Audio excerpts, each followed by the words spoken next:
हाय दोस्तों, success education अड्डा में आपका स्वागत। मैं क्लास 11 कक्षा 11 वालों के लेकर आया हूँ हिंदी के लिए। पाठ नंबर तीसरा है, पाठ 3 है। जो होता है इसमें भ्रमर गीत, ये सूरदास जी द्वारा लिखित है, सूरदास द्वारा लिखित, इसीलिए मैं पढ़ाऊंगा इसको। तो अगर इसमें क्वेश्चन आता है, इसकी ससंदर्भ सहित व्याख्या कीजिए। तो इसमें आता पहले संदर्भ, व्याख्या और काव्यगत संदर्भ। तो पहले हम देखेंगे संदर्भ कैसे लिखते हैं। संदर्भ क्या होता है? देखो, प्रस्तुत पद है, ये क्या हमारा प्रस्तुत पद कहाँ से है? काव्यांजलि है। हमारे हिंदी का क्या नाम है? काव्यांजलि। तो प्रस्तुत पद काव्यांजलि के कहाँ से लिया गया? भ्रमर गीत शीर्षक से अवतरित है या लिया गया है। ऐसे पद प्रस्तुत पद काव्यांजलि के, प्रस्तुत पद काव्यांजलि के भ्रमर गीत शीर्षक से लिया गया है। इसके रचयिता कवि और सूरदास जी। ये तो हो गया। अब हमारा आता है क्या? व्याख्या। मैंने बताया था व्याख्या अगर करना हो तो सबसे पहले आपको उस काव्य को गाना आना चाहिए। यदि आपको गाने आ गया सही तरीके से तो आप उसका अर्थ इजीली निकाल सकते हैं। बहुत आसान है, एक एक वर्ड का आप अर्थ खुद ही बता देते हैं। तो चलो हम लोग गाते हैं कैसे। उद्धव मोहि ब्रज विसरत नाही, उद्धव मोहि ब्रज विसरत नाही, हंस सुता की सुंदर कगरी, हंस सुता की सुंदर कगरी, अरु कुंजन की छाही, उद्धव मोहि ब्रज विसरत नाही, उद्धव मोहि ब्रज विसरत नाही। वे सुरभि वे बच्छदोहिनी, वे सुरभि वे बच्छदोहिनी, करिक दुहावन जाई, उद्धव मोहि ब्रज विसरत नाही, उद्धव मोहि ब्रज विसरत नाही। ग्वाल बाल मिल करत कुलाहल, ग्वाल बाल मिल करत कुलाहल, नाचत गही गही बाण, उद्धव मोहि ब्रज विसरत नाही, उद्धव मोहि ब्रज विसरत नाही। जबहि यह मथुरा कंचन की नगरी, यह मथुरा कंचन की नगरी, मन मुक्ता हर जाए, उद्धव मोहि ब्रज विसरत नाही। जबहि सुरतिया होत वासुकी, जबहि सुरतिया होत वासुकी, जगत तन नाही, उद्धव मोहि ब्रज विसरत नाही। अनगन भांति करी बहुलीला, अनगन भांति करी बहुलीला, जसुदानंदनि वाणी, उद्धव मोहि ब्रज विसरत नाही।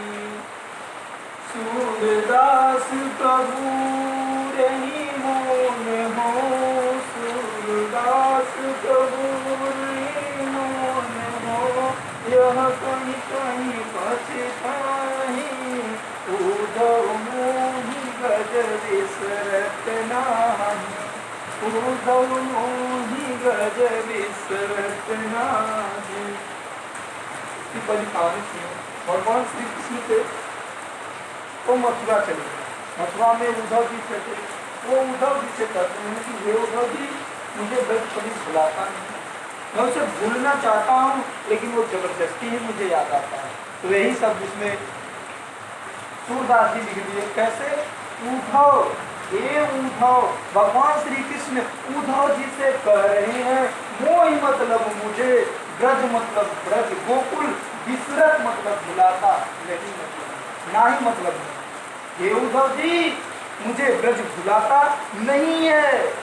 हे उद्धव सुनो, मुझे कभी ब्रज भुलाता नहीं है। यदि मैं ब्रज को भुलाना चाहता हूँ तो मुझे जबरदस्ती आता था। वही बात है, उद्धव मोहि ब्रज विसरत नाही। हे उद्धव जी, मुझे ब्रज भुलाता नहीं है। और ब्रज का क्या क्या चीज मुझे याद आती है। देखो, हंस सुता, हंस मतलब हंस, सुता मतलब पुत्री। हंस सुता मतलब हंस की पुत्री किसको कहा गया है? यमुना। यमुना नदी को कहा गया है हंस सुता, हंस की पुत्री। देखो, हंस सुता की सुंदर कगरी, सुंदर कगरी मतलब किनारा। अब देखो, हंस सुता, वहां की जो हंस सुता, जो यमुना नदी का किनारा था। हंस सुता मतलब हंस की पुत्री। हंस की पुत्री कौन? यमुना।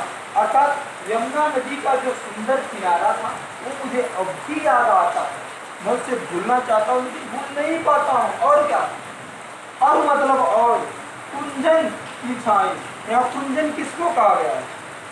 भगवान श्री कृष्ण किस पे करते थे? कदम के पेड़ पर। यहाँ कुंजन मतलब कदम हो गया। और मतलब और, कुंजन मतलब कदम, की मतलब की, छाई मतलब उसकी छाया। और मुझे वहां कदमों की जो छाया थी वो मुझे बहुत ही सुंदर लगी, जिसके नीचे बैठकर हम लोग मस्ती किया करते थे। वही कह रहे हैं उद्धव जी कि देवधव जी, मुझे ब्रज भुलाता नहीं है। उस यमुना नदी का जो सुंदर किनारा है और वहां पर जो कदम के पेड़ों की जो छाए हैं वो मुझे कभी भुलाती नहीं है। और क्या? वे सुरभि, वे सुरभि मतलब गाय, वे गायें, वे बच्छ मतलब बछड़ा, दोहिनी मतलब दोहने वाला पाप, जिसमें गाय को दूहा जाता है। अब देखो, वे सुरभि, वे गायें, वे बच्छ, वे बछड़े, वे दोहिनी, और वहां के दूध दूध वाले जो पात्र हैं उसको मैं कभी भूल नहीं पाता। परित दुहाऊं मतलब गौशाला, जान मतलब क्या? अब देखो, वे सुरभि, वे बच्छ दोहिनी, हरित दुहामन जाए। हे उद्धव जी, वे गायें, वे बछड़े और वो दोहने वाले जो पात्र हैं, दूध दुहने वाले जो पात्र हैं, और वो गौशाला मैं कभी भूल नहीं पाता हूँ। और क्या करता हूँ, जब हम लोग वहां रहते थे तो कितनी मस्ती करते थे। और उस मस्ती को बता रहे हैं, बाल बाल मिल करत कुलाहल, नाचत गही गही बाल। ग्वाल बाल, हम सभी ग्वाल बालों, मिल मतलब मिल करके, करत मतलब करते थे, कुलाहल मतलब सूर। हम सभी ग्वाल बाल वहां मिल करके क्या करते थे? शोर करते थे। और क्या करते? नाचत मतलब नाचते थे, नृत्य करते थे। लेकिन वो नृत्य कैसे करते थे? गई गई बाएं, एक दूसरे में हाथ को हाथ पकड़ के थे, अर्थात एक दूसरे के में बड़ा को डाल करके हम लोग जो नृत्य करते थे और जो शोर करते थे उसको कभी भूला नहीं। ग्वाल बाल, हम सभी ग्वाल बाल बाहों में बाह डाल करके जो नृत्य करते थे और वहां पर जो शोर करते थे, हे उद्धव जी, मजा ही आ जाता था। वो बचपन मुझे याद आ जाता था, वो ब्रज मुझे याद आता था। और मैं यहाँ तो हूँ, यहाँ किसी चीज की कमी नहीं है, वो बता रहे हैं हे उद्धव जी, मैं इस मथुरा में हूँ, यहाँ किसी चीज की कमी नहीं है। लेकिन वही बता रहे, यह मथुरा, यह जो मथुरा है कैसी है? कंचन की नगरी, कंचन की नगरी, कंचन मतलब सोना। यह मथुरा सोने की तो नगरी है। मणि मतलब मणि, मुक्ताहर जान, ये मणियों से गूथा हुआ है। ये जो मथुरा नगरी है एक कंचन की है, सोने की बनी हुई है, जिसमें मोती क्या, जिसमें मणि गूथा गया है। लेकिन ये सब मिलने के बाद भी मुझे ब्रज भुलाता नहीं है। वही करते, जब ही सूरत, सूरत मतलब याद, जब ही मतलब जब भी, आवत मतलब आ जाती है, वाह सुख की, उस सुख की, अर्थात उस ब्रज के सुख की जब भी मुझे याद आ जाती है तो क्या होता है? जी मतलब शरीर, हृदय, उमगत मतलब उमंगों से, तन्नाई मतलब भर जाता है। देखो तो मेरा शरीर उमंगों से क्या हो जाता है, भर जाता है, मैं खुशी में झूम जाता हूँ। वही जैसे आप लोग थे, अगर मान लो कोई बात ऐसी याद आ जाती है तो आप लोग मुस्कुरा देते हैं, वही बात है। तो वही थे, जब ही सूरत आवत वा सुख की जी उमगत तन्नाई। वही कहते हैं कि हे उद्धव जी, जब भी मुझे उस ब्रज के सुख की याद आ जाती है तो मेरा शरीर उमंगों से भर जाता है। मैंने वहां अनगन मतलब अनेकों, भांति मतलब प्रकार, करी मतलब की, बहु लीला मतलब अनेकों प्रकार की लीला है। अब भगवान श्री कृष्ण किससे कह रहे हैं, उद्धव जी से। हे उद्धव जी, मैंने उस ब्रज में अनेकों प्रकार की लीलाएं की, जिससे जसोदा नंद निभाए, जिससे यशोदा और नंद बाबा को सुख प्रदान हुआ। आया समझे?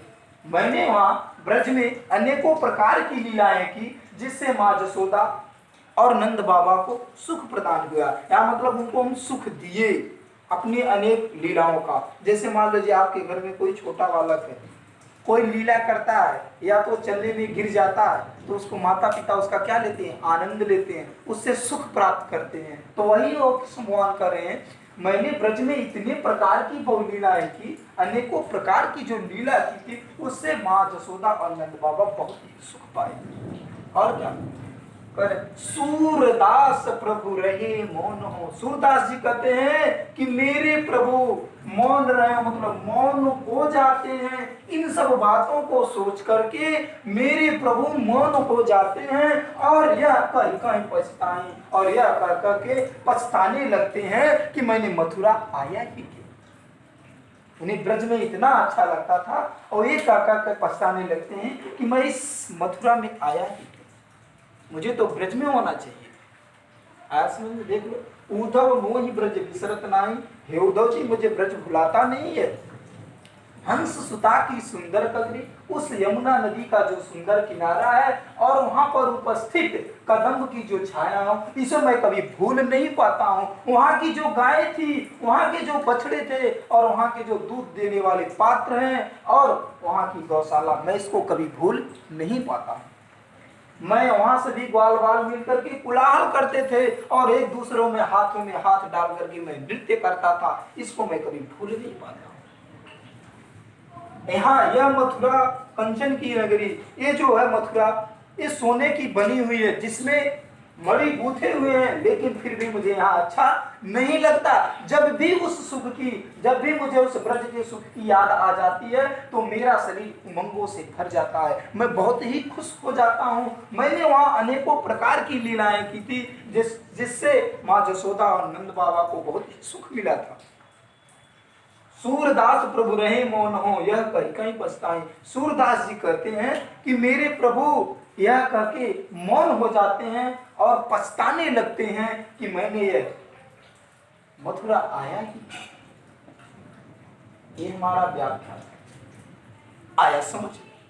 अब हम देखते हैं काव्यगत सौंदर्य। काव्यगत सौंदर्य में जानते हैं, भाषा तो सभी लोगों को पता, ब्रज भाषा है इनकी, सूरदास की। अगर आपसे रस पूछ लिया जाए तो कौन सा रस है आपको पता है? श्रृंगार रस तो है। श्रृंगार रस में कौन सा रस है? वियोग श्रृंगार रस है, आपको पता है? अरे संयोग तब रहता जब मिलते, अभी तो बिछड़ गए हैं किससे? ब्रज से। यहाँ वियोग, वियोग श्रृंगार रस हो गया। अलंकार वही तो मान लो भैया, जानते ही हो, दहेज वाला लिख लेना, कुछ नहीं आए तो दहेज वाला वही लिख लेना। कौन सा? अनुप्रास अलंकार।